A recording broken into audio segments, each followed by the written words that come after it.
Bretagne est directement touchée par les impacts sur l'environnement et sur la santé par certaines pratiques.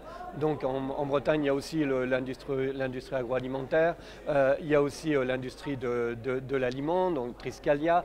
Donc le fait qu'il y ait des victimes parmi les salariés de ces entreprises d'une part, mais les algues vertes sont aussi liées à ça, la problématique des nitrates et des pesticides dans l'eau.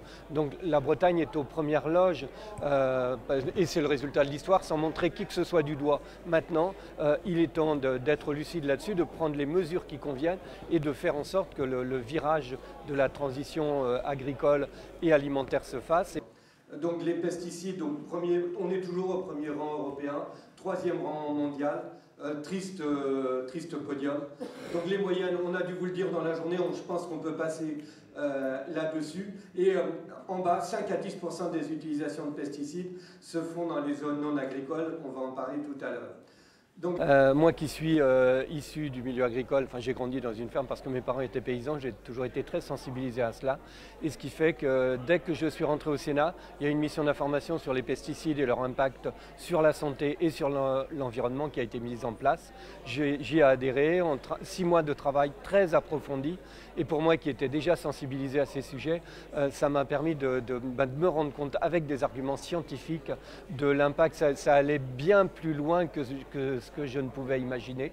Donc je me suis automobilisé là-dessus et c'est là où j'ai pris la décision de m'intéresser aux pesticides non agricoles, sachant que l'agricole devait être vu dans la loi d'avenir agricole et puis que de toute façon il y aurait de grosses levées de boucliers. Et en prenant par ce prisme-là, c'était le pied dans la porte. Alors il y a eu des oppositions, du contre-lobbying en face, mais j'ai fini par trouver une majorité et faire en sorte que cette interdiction pour les communes sur l'ensemble de leurs espaces publics, interdiction d'utiliser les pesticides, et puis dans 2 ans, les jardiniers, interdiction de la vente au détail pour les jardiniers, ce qui fait qu'il n'y en aura plus dans les jardins domestiques.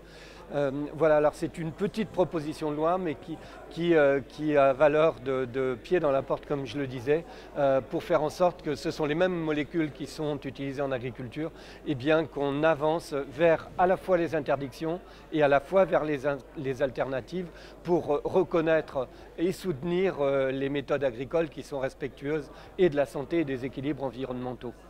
Alors c'est dire le parcours qu'il faut faire pour y arriver. Là-dedans, moi qui suis quelqu'un d'assez pressé pour faire avancer les choses, mais comme vous, parce que ça n'avance pas assez vite, j'ai appris la patience parce qu'on ne peut pas faire autrement et ce qui est acquis est acquis.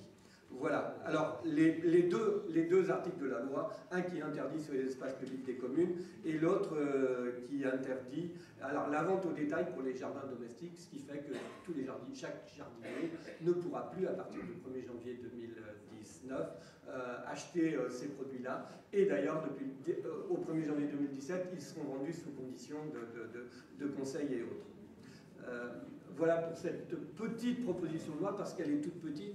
Par contre, c'est une petite révolution, on n'arrête pas de me le dire. Je n'imaginais pas que ça pouvait prendre cette ampleur.